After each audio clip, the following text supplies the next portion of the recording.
Okay, so we have a new episode of Legends and Leaders, and today it's great to have Maarten here.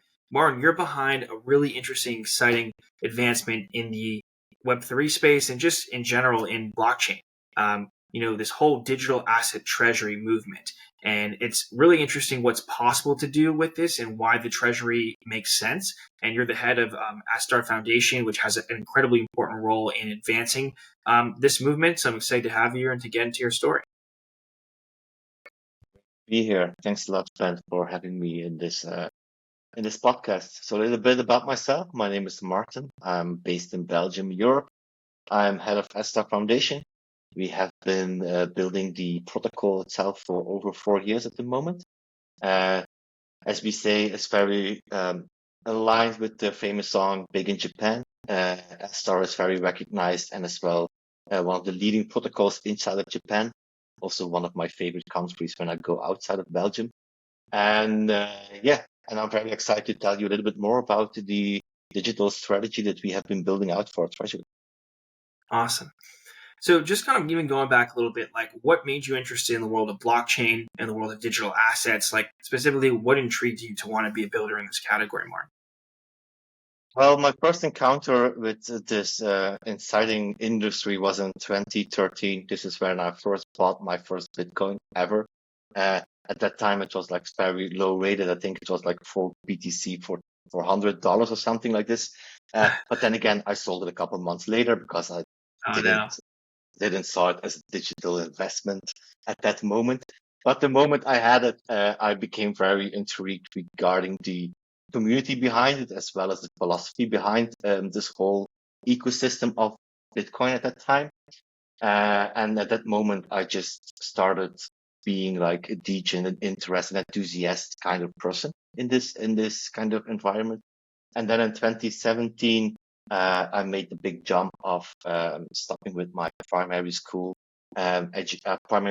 job and focusing purely on Web3. And with this engineering background, I decided to start build inside Web3 and start looking for opportunities. And this is where I came into the exciting world of Astar, previously named Blossom. And this is where my whole story started in Web3. Very nice. So specifically, like Astar, like what drew you to the company itself and just what you guys are doing? I mean, because there's lots of different blockchain companies, but like specifically even diving further in that, like what made you interested in digital asset treasuries and Astar's role in that? Yeah, first of all, what made it interesting to join Astar, purely by looking back at that time in the Web3, where you did had like a lot of opportunities of protocols saying they are the Ethereum killer, blah blah blah, kind of um, commercialized Yeah. way of speaking to get in there. And this is where I also looked, okay, what's next to BTC? What's next to Ethereum? And then there was this huge movement of Polkadot at that time, like 5 years ago. And this is where I start looking into the world of Substrate in the world of Polkadot. And this is where the company that I'm currently working at, that as well controls Astar Network or maintains Astar Network, um, was started to build something scalable inside of Polkadot. First, it was building out scalable solutions using ZK knowledge as well inside Polkadot, but then later moved forward for becoming a smart contract, a parachain at that time. And I just started working in the community engineering side, DevRel kind of initiatives. And then I got an opportunity to be working for this company. And then over a year, I started working more and setting up the foundation behind this network. And then I became the head of Astar Foundation itself. And by becoming the head of Astar Foundation, you immediately get like the responsibility of the assets as well as the treasury, all the things related to tokenomics, the assets, and so on. And this is where the exciting story started with the transformation of our treasury into a more proactive kind of utilization of idle funds, let me say it like this. So what is the like kind of value add for people to use digital asset treasuries? Like how does it help them Is it more of something that they can get into and participate in as like an investor, or like what are kind of some of the benefits of this structure for people? So I will explain a little bit how it's structured for Astar in this sense. Astar is a collective. What does this mean is that there are multiple entities involved in building out the ecosystem around the token or the ecosystem around the network. And then one part of this collective is the Astar Financial Committee. And this is a committee that is built out by currently 5 people selected by the community to take control of idle liquidity that is in the treasury of the foundation. Not in the foundation, but actually from the collective. And what this committee is doing is utilizing this idle liquidity to create or to build out yield for a token or to look for opportunities, investments, opportunities, and so on. How will this benefit the users? Are they directly participating in this? Not really, but everything is transparent. There is like monthly reports. They know all the wallets. They know who's in it. Everything is there. They can also give advice on the form and so on. But the main purpose for the users are actually for the users who are holding the Astar token.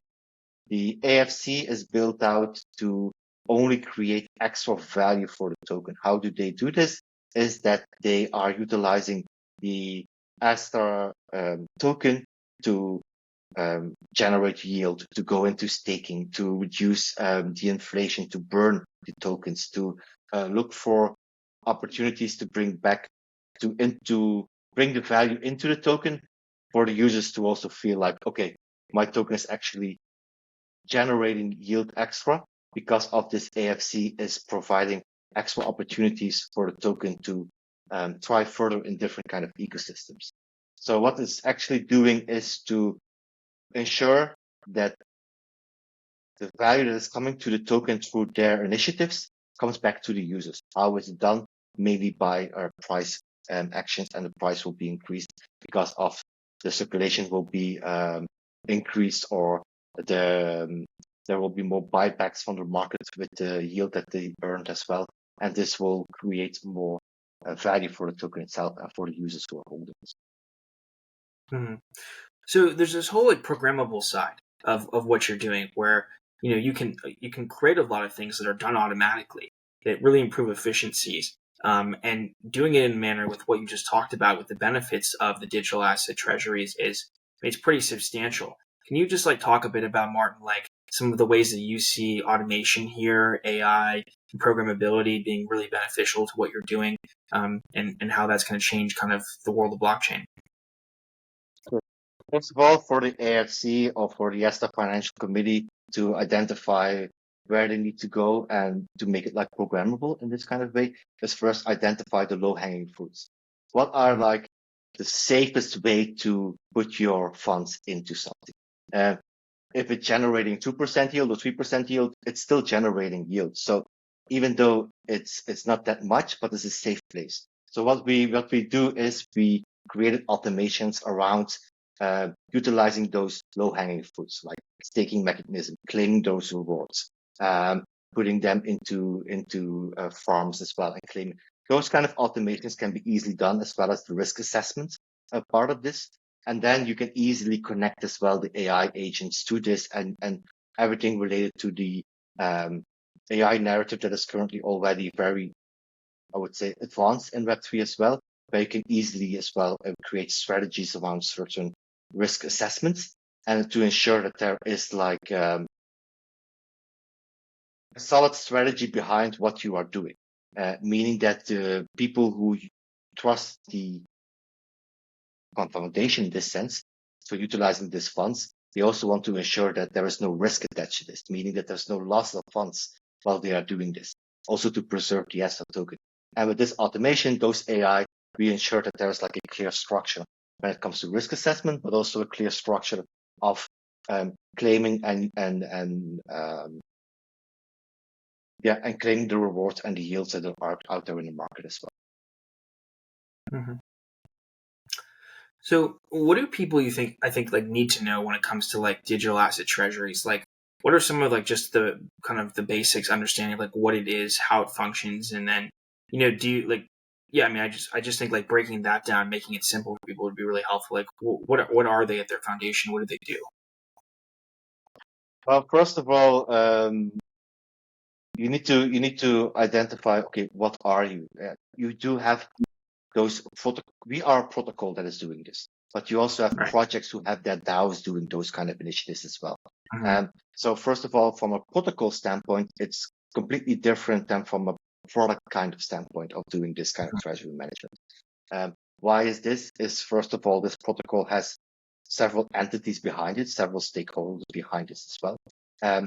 Then you have this collective that we also have that is like more decentralized with also different kinds of entities.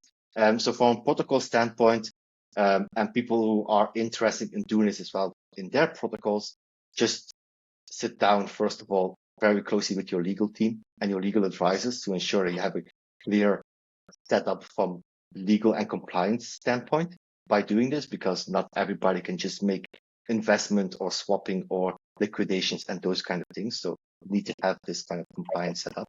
That's the first and most important thing. And then just create a very solid strategy and a very solid architecture behind what actually is the purpose of this digital strategy that you are building out with your protocol. Similar as us, are we utilizing the complete strategy? Of course not. We're only using like 20% of the treasury at this moment, because you have to follow the market. You have to be very careful, and the risk assessment is very important for this to ensure that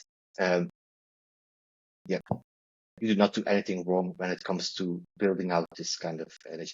We just started like 5 months ago, and from this 5 months, we already learned a lot. And I think it's only now getting more and more scaled up while we are doing all our initiatives. And I think it's just getting started where we can actually see some real progress on how to create this kind of digital treasury in a programmable way, but also in a very decentralized way. And being fully compliant with everything that you are doing as well. Do you think that like now on-chain governance has really gone to a point where it's much more efficient than traditional for many things? Like it really is that much more beneficial? More beneficial, sometimes, yes. Sometimes also a little bit of a blocker because it's not always that fast. So that's why we created this this committee that is chosen by the governments, but they can act really fast because they have the mandate to do with those funds what needs to be done.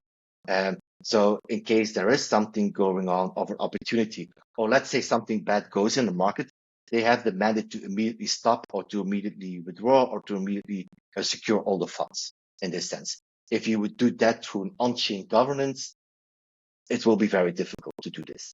So what we did, or what we built out, is that the on-chain governance gave the mandate to a collective or to an entity that has all that can control this, but at the same time, of course, being very transparent as well with the community. Mm-hmm. When you think about just like different cryptocurrencies today, I mean, you have like the staple ones, Martin, you know, Bitcoin, Ethereum, etc. But there's a lot of others that have come up.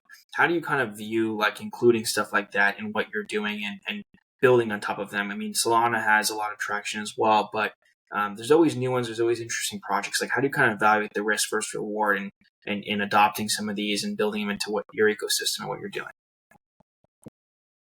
The main purpose behind why we are taking this initiative of creating more value for the token, but also preserve the treasury, is to also diverse our portfolio. What we do have is the Astar token, and the Astar token was the only token in our ecosystem that could have been used for grants, for builders incentives, for DeFi incentives, and so on. At the same time, when you go into a bear market, it will still be that asset that is flowing out and it's being utilized and creating even more selling pressure on the market on the token, even though it's not a good market.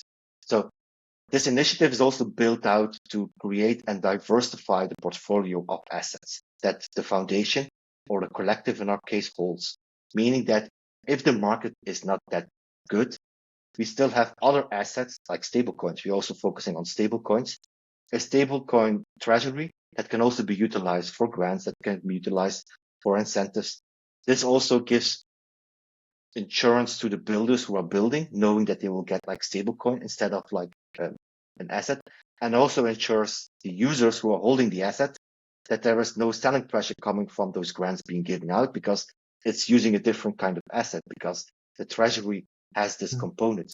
At the same time, the on-chain governance can also initiate a call saying, oh, we want to utilize this AFC treasury built out for this, but we want to utilize that asset to pay out for this kind of builder or for this kind of initiative, is to preserve further selling pressure or further things to happen with the token as well. So that was the main reason why we also did this initiative. Interesting. How do you think like the sentiment is today around crypto and blockchain in general? I mean, there was obviously this massive like frenzy and NFTs went crazy and there was just this huge point in time there. But obviously you're building something real and something that can last. Like the sentiment of the people that are unaware has kind of changed over time. Where do you kind of see that interest going? And how is it kind of changing? How has that change kind of affected you over the last couple of years? As I mentioned in the beginning, I've been in this industry for quite some time, and I saw the different kinds of waves. I was part of the ICO hype, and then I was part of the DeFi summer, and then it's kind of somehow stopped, and then everything came into payment the last couple of years ago. Everything was looking like, okay, what kind of payment can be done? And now you see a lot of institutions coming in. You see more and more adoption and big enterprises, and this is where Astar sets itself a little bit apart, in the sense that we have been always working very closely with Japanese enterprises. Our founder is part of the Japanese Blockchain Association. We are inside Starting. We are working together with Sony. We are working with Toyota. We are working with SBI. We are working with a lot of those big institutions inside of Japan that are now adopting more of the Web3 technology, or the blockchain technology architectural in their resources at the moment. And this is where we help support them, advise them, and build together with them. And we have been doing this for over 4 years already. So we already established ourselves inside of Japan enterprise team. And this is where what we are doing at this moment as well, we are able to give them the right advice for them to start as well, because we have been through all those cycles. We know what to expect and know as well most of the connections inside this industry. And this is where we support those enterprise being onboarded in this new kind of digital world. And mainly we feel that is heavily being driven by now as well the US, but before that as well very much Asia. And Japan has been leading that front when it comes to compliance and regulation when it comes to crypto assets. So you think Japan's really leading in this substantially? Well, I feel it's leading in the sense that I'm now going to step a little bit out of my role at Astar Foundation. I'm more in the sense of Startail, the company I work for. So we built out the L2 together with Sony Group. Sony itself is an L2 together with OP-Stack, where we are onboarding Sony subsidiaries into that ecosystem by creating like fan base, fan token management, and so on. At the same time, we also are working very closely with SBI. SBI is the biggest bank in Japan, where they are looking for an on-chain market as well for their clients. Similar as Hyperliquid maybe, and that they are looking as well for their clientele. And they are also moving towards the DeFi, but for like in the banking kind of environment. So, and this is something that I feel Japan is leading, because we actually already, like when I talk about Sony, it's already on the market, it's already out there. So this enterprise, as everybody knows them by the name of Sony, already has like an L2 live on this Really? as of today. So this means that there is big usage out there in Japan, and being a driver in the sense that they already delivered. Is it now already like globally accepted or globally implemented in their ecosystem of Sony? No, it's not, but it's already there. And now it starts where all the subsidiaries as well are looking for a trusted protocol, and knowing that Sony has a protocol in-house, it makes sense for them to utilize this kind of trusted protocol. And this is where we already see a lot of interest as well coming from Sony Music, Sony Pictures, and so on, to look for more Web3 initiatives and moving forward as well with supporting the entertainment or bringing the entertainment on chain. And this is where they are good at. While the SBI that we are working on is more like bringing the finance on chain, which is already proven that it's there and possible. Look at Coinbase. So this is where we at Startale see a big drive coming from Japan, where we are there as well with Astar Network to support those enterprises with our knowledge as well as our advisory as well. Just something I'm kind of curious about, Maarten, like in the crypto world in general. What do you see as like the first major way, besides purchasing of coin through Coinbase, of people using cryptocurrency or using something backed by blockchain that's part of their lives every single day? When do you think something like that's going to happen? I mean, I know there are stable coins that people use to replace like remittance payments and things like that, but something that's like really mass market, that's as ubiquitous maybe as the way we interact with our phones, stuff like that. How do you see that happening through blockchain? How I see, I would say like in a perfect kind of way, let's say 5 to 10 years. I'm not saying it is happening now, but I see it in the way of more about building your identity, building your reputation. And I see it more in the way of, let's say, PlayStation adopts blockchain, where you have your identity as a gamer, your identity as what you have in play. You already have this as well, already in PlayStation, where you can utilize or what you have bought and so on. You can still sell it and so on. But what if you can also bring this on chain and you can create like a whole RWA marketplace around this and so on, and then you really bring more potential to what you have as or what you gained as a person to make it like more visible as well in the world. And then when it comes as well to not only reputation, identity, also like more of a point kind of way, similar as well with things that we have been doing as well with Japanese airlines, like seeing how their miles system can as well be built on chain. Like it's not about, I don't see it more about in the way of bringing this technology to them. It's more about them going into a new kind of digital world where the technology itself doesn't really matter, because who cares? In a sense, you're using a laptop or you're using your internet now. You don't really care about behind the technology behind it. It's more about, we feel that currently with the enterprises we are working with, we are changing the way of how people are using the digital world moving forward. And this is where blockchain will be 100% implemented and integrated in the backend strategy. And people will realize sooner or later that this has happened. And the moment it has happened, it already became a habit. And at that moment, it's already in everyone's today. Well, Maarten, I appreciate that vision. I think it's a great vision. I think it's something we got to get to sooner than later. But thanks for taking the time and doing this. That was all the questions that I had. I think you're doing something pretty interesting in this space, and this space is something that needs to become, as accessible to people as possible. And DATs have a lot of potential, and it's great that you're making a system that really benefits people through through optimization, through automation, and a lot more. So I look forward to what's next. And thanks for coming on.